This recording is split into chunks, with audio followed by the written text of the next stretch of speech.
Don't let the media around you that's controlled by 6 organizations. 90% of the media is controlled by 6 organizations. Don't listen to these people. Stay positive. Focus on what you can control, and you're going to have an incredible year. And now, without any further ado, Jason, we're going to play our interview with the incredible John Schneider, who played Bo from Dukes of Hazzard fame. Let's do it. Oh, he is awesome. He is actually the reason I broke my first arm. Yeah. Got up in a tree. Let my sister at 4. Not a pro tip. Don't let your sister drive the tractor if she's at 4. Yeah. She drove under the tree, and I jumped off to land on the car, just like Bo would. See? And I wasn't the only one. Evidently, I didn't use the math Yep. to know that when a moving vehicle comes underneath you and you're stationary, your feet hit, and then they keep moving with the vehicle, and the rest of your body doesn't. You got to lead it. You got to lead the jump. You then end up upside down, meeting the ground face first. A lot of people don't come here to the show typically for pro stuntman tips, but they're getting them on today's show. And if you're going to hood slide, you don't want you want your pants to be able to slide across the hood. Evidently, your they parents grease don't those. like it if you scratch the hood. And now, without any further ado, back to our interview here with John Schneider, who played Bo from Dukes of Hazzard. Some shows don't need a celebrity narrator to introduce the show, but this show does. 2 men, 8 kids, co-created by 2 different women, 13 multi-million-dollar businesses. Ladies and gentlemen, welcome to the Thrive Time Show. 3, 2, 1, here we go! Started from the bottom, now we here.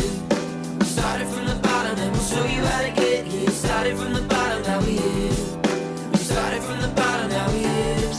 We started from the bottom, now we here. Yes, yes, yes, and yes, Thrive Nation, we are in the air everywhere. And on today's show, we're interviewing a man whose face was all over the place. He was on my lunchbox and on my thermos.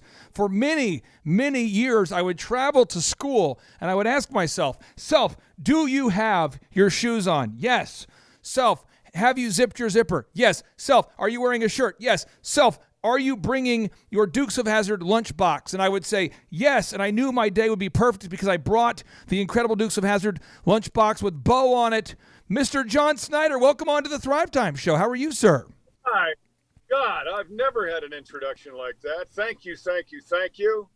Oh. It feels great, your lunchbox. I got to ask you this because you were the man who was on all the lunchboxes. Let's go back to like 1980. This would have been maybe 87, maybe 88. What did it feel like to go to Walmart and to look around and to see your face on lunchboxes and thermoses? What did that feel like? Well, it felt great. It was amazing. And, now I go and I find my face on antique lunchboxes and broken figures, old albums. But it's pretty cool. It's been, 41 years of trying to get used to that. The lunchbox, the thermos, the underoos. Oh, the underoos. Yes. Don't forget the underoos, right? That was the move. It was really great. Because, I was only 18 when I started that show.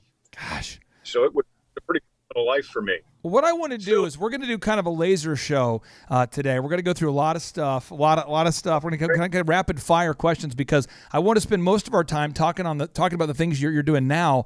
But I do want to ask you, how did you where did you come from? Did you grow up from a family with a long line of actors, or?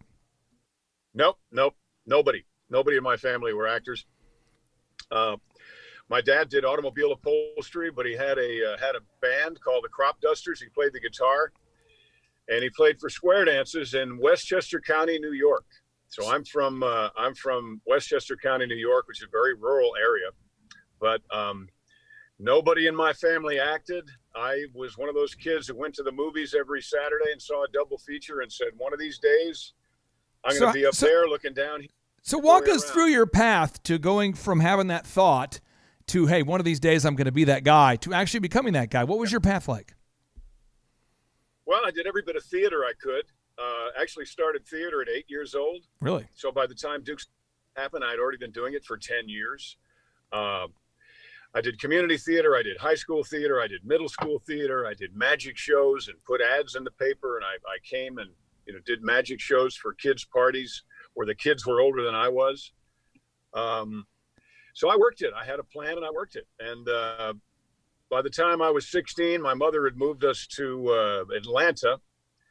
And one day during school, or on the way to school, I heard that they were, Burt Reynolds was in town filming a movie called Smokey and the Bandit Oh, yeah. at the lake. So I skipped school. I went there. I climbed a fence. I tapped some guy with a radio on. He had a radio on. I tapped him on the shoulder and I said, "Hey, buddy, I'm sorry I'm late. Traffic on I-85 is a bear. Where's hair and makeup?" And I got in hair and makeup. They gave me breakfast. I spent the whole day there on the cast side of the fence. Spent the day with Jackie Gleason. I got in the movie. And then years later, 2 years later, I did a similar thing when Dukes of Hazzard came about.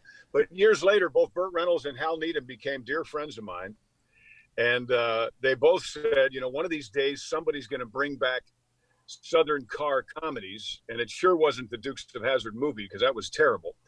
So one of these days, somebody's going to do it. It should be you. And that's why we made Stand On It, which came out today. So there you are. Wait. So was this a move? Was this a move? You had thought in your mind, I am going to show up and say, "Hey, I'm sorry I'm running behind. Where's hair and makeup?" Was that actually a thought that you had, or was it a spontaneous? It was a thought on the way. I had to figure out how to get in the movie. Because, I thought that the director and Burt Reynolds would take one look at me and say, "My gosh, we have to give you dialogue." That didn't happen. But I also didn't get kicked out. And that very same tenacity is what, because that worked, 2 years later, I was able to go to an audition for Dukes of Hazzard. Yeah. Where there are people 24 to 30 from rural Georgia. I was 18 from Westchester County, New York. I showed up with a 6-pack of beer and a torn shirt, opened the beer in the waiting room, and asked the receptionist if they wanted one. So I had some gumption. I still do. You had some moves. That's incredible. Well, Now, you don't have a second chance to make a first impression. So you just go for it. I love it. And if you're right, you're right. But I had a feeling about Dukes of Hazzard when I read the sides for the audition. I thought, this is it. This is that opportunity that I've been preparing for. Now, I also felt when I heard Smokey and the Bandit was filming at the fairgrounds that was it. And in many regards it was, because that, like I said, that's what gave me the courage to go and some people call it lying. I call it acting my way through the Dukes of Hazzard. So it's been great. It's been a great time. Now, I'm not asking you how much, but this is a business show, and so a lot of our listeners want to know about the mechanics of this. When you're on a show for years, and then the show's off air, but it keeps being run on different networks, do you get a small residual check? I mean, do you make residual income from that? Does that work well for you as an actor? It does not work well. I mean, I've been on 3 shows, 4 shows, 5. Yeah. At least 5 shows that are in rotation. I don't think Dukes is in rotation anymore. I think they took it off because of the whole flag issue, which drives me crazy. I think it might be back on Amazon Prime. Got it. But yeah, I get a little bit. It's residuals are not what people think they are. Yeah. Unless you have some sort of power going into the show, and then you can negotiate a better residual deal. Got it. But it's not nearly what people think it is, because in the days where it was great, there were only 3 networks. Now there's 1,100 channels, so it's your percentage, the percentage of the audience has come way down. Therefore, the what they get for advertising has come way down, and that's where you really get your residual payment from. So it's hardly worth the price of postage anymore. So tell us, since obviously you played Bo, that was many years ago, tell us about a few of the projects that you've worked on that maybe some of our listeners aren't aware of, and then tell us what you're working on right now. Okay. Well, Smallville was a great show. I played Jonathan Kent on Smallville, Clark Kent's earthly adopted father. That ran for 10 years. I did Dr. Quinn, Medicine Woman, for 1.5 years. That was, I remember that. I watched that with my mom, Dr. Quinn, Medicine Woman. Cowboy, yeah. Was on Nip Tuck for half a season. That was great fun. Nip Tuck. Tell me about Nip Tuck. What was the highlight of that? Oh, it was great. The highlight of that was just being around it. It was wild. These folks were. This was a wild set, but it got me ready to several years later. Well, actually, probably a decade later. For the last 8 years, I've been on a show. It's the #1 show on Tuesday nights on cable. It's called The Haves and Have-Nots. It's the Tyler Perry Show. And I play a guy kind of similar to the guy I played on Nip Tuck in that show, a guy with very questionable morals and not very honest. And it's kind of my version of J.R. Ewing. So it's kind of what Larry Hagman did in Dallas. I do that on The Haves and Have-Nots. That character could be great if you ever play the part of Joe Biden in the future. You could play the part of Joe Biden with a kind of questionable character, you know. I could watch the movie. By the time I got halfway through, I'd forget what I was watching. No, I did. Did you catch Joe Biden? Yes. Did you catch Joe Biden attempting to deliver some sort of Thanksgiving message yesterday, where he just couldn't seem to articulate anything? Did you watch him? I mean, it was almost unbearable. Did you watch this? I did not. I'll watch it today. I didn't want to. Oh, it's a gift. No, it's a gift because he's trying to say. I think he's trying to say the word psalm, but I think he's never said the word psalm, although he claims to be Catholic or something. And so he just keeps looking at the teleprompter, trying to figure out, like, what is that word? What is that word? Well, you know, if we hadn't all seen the groping pictures, if we hadn't heard about Hunter's laptop, we didn't see him yell at people saying, "I don't work for you," and we didn't see him vacillate so much, fracking, no fracking, for the police, against the police. If we hadn't just seen that, we would almost have to pity him, because he's obviously a man who is losing his mind. I mean, we are watching Grandpa forget where the bathroom is day after day after day. So, but I can't feel sorry for him, because, you know, even when bad people go senile, they were still bad people. Correct. Right? I have an impersonation I'm working on. This is my Joe Biden impersonation. Just to see how it goes here. See. Here it is. What do you think? Did you like the sniff? I mean, it's pretty good, right? Yeah. You just gotta sniff. That's the movie. You just sniff it up. I saw a great one the other day where they have him coughing like 15 times into his hand and then saying, "Hi, I'm Joe Biden." Oh, it's impressive. You know, wear your mask. You know, this is what we were cough into your elbow. But anyway, I think we are watching something so much better than professional sports right now. Yes. When we watch the master of political chess, who is not a politician, we are witnessing Donald J. Trump play the left like a fiddle. It's amazing.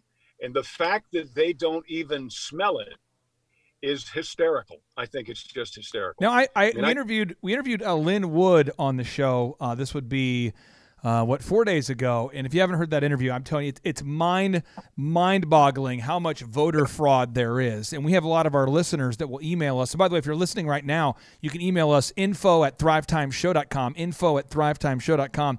And I can send to the listeners, and I've been sending it out to all of our listeners. And we have 22 pages of documented voter fraud. It is truly incredible. We have signed affidavits. You got video footage. I mean, it is absolutely a laser show of fraud. How do you see this playing out there, sir? Right. And what does the I'm Witless snooze team say? There's no evidence. If you have evidence, show us evidence. Well, there's no evidence of an aluminum can. Well, nope, there's no evidence of an aluminum can. Mostly peaceful protest out there. Just put the fire out, guys. Mostly peaceful. Duck, wait, Molotov cocktail. 1 second. It's mostly peaceful. Pay no attention to the man behind the curtain. I am the greatest cause. Oh. I mean, we've seen this our whole life. I'm 60 years old. I've seen this in fiction time and time and time again. We've seen it in person a couple of times. It's a standard plot of any radio show from 1940. And the only difference currently between the conservatives and the liberals is that the liberals actually think they got away with it. So how this is going to play out. Remember, in 2016, when Donald Trump was running for president, the number one question they asked everyone was, what are you going to do about ISIS? What are you going to do about ISIS? And all these people were talking about their plan for ISIS. They finally got to Donald Trump. And they said, what are you going to do? He said, I know what I'm going to do. He said, you have a plan? He says, I do. He said, well, what is it? He said, what am I, stupid? I'm not going to tell you because they're listening. Right. Don't worry.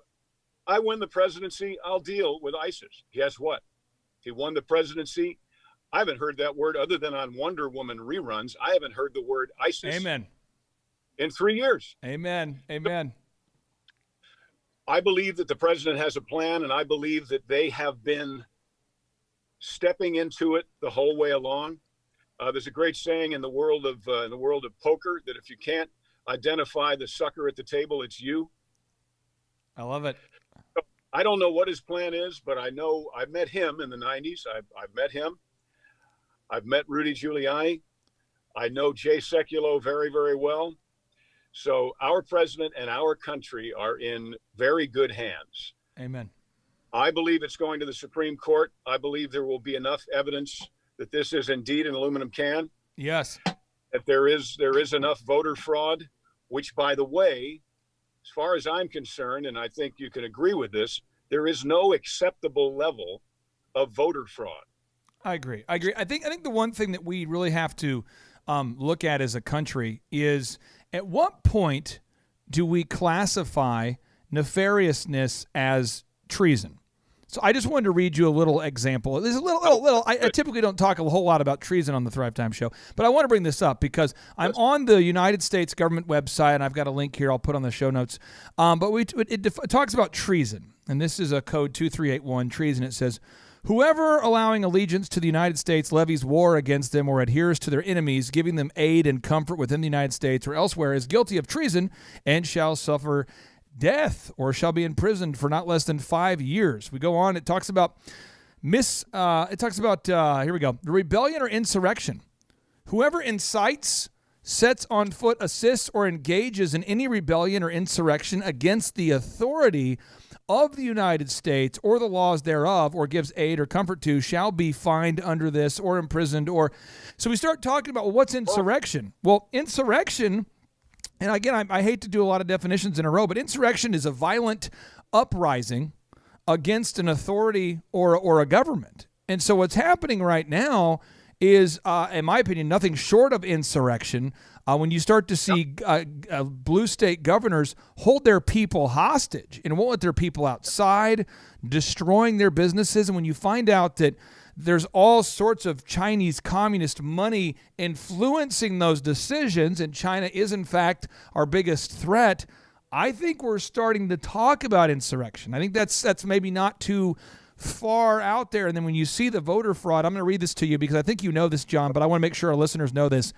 The hardware is made by a company called Dominion, okay, that shares office with George Soros, the hardware. The software is called Smartmatic, and it was coded by communist Venezuelans.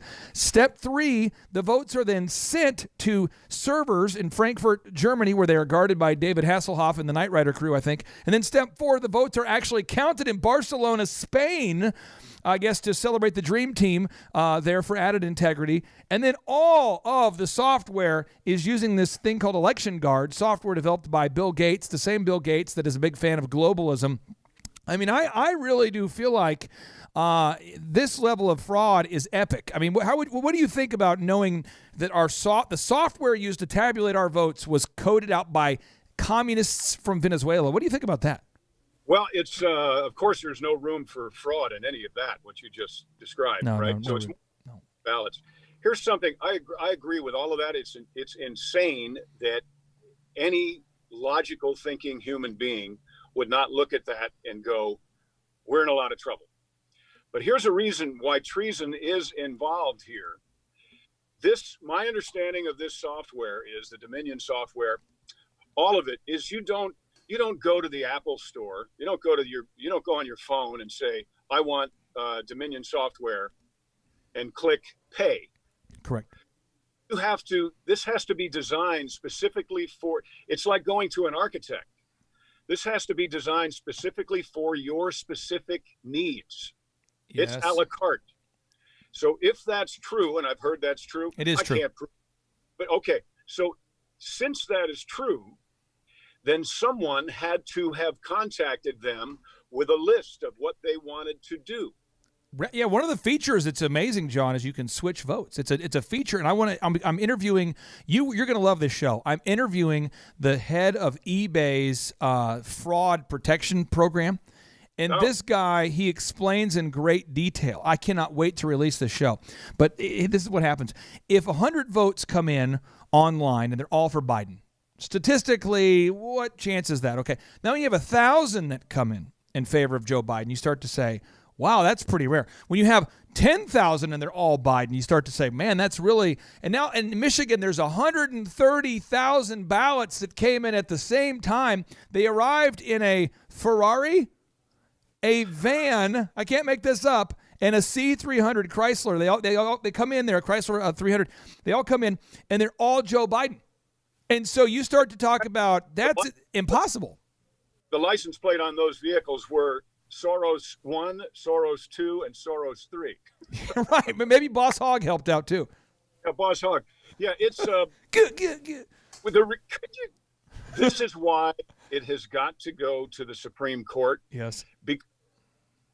There are enough fingers in the pie in each of the swing states that are, I suppose, guilty by association. Yeah. So going to turn the lights on this particular corruption. However, the Supreme Court of the United States will. And when they do, and all of this comes to light, there are going to be hundreds of thousands of votes either thrown away or shifted back to where they needed to be.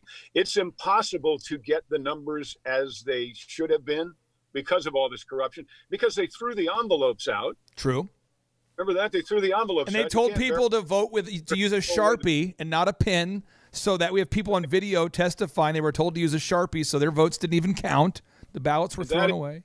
That voter intimidation, and also there were places where they followed rules in the cities in a state where the votes came in, because they know in the cities there were going to be more Biden votes. I suppose I didn't realize that there were that many dense people that lived in cities.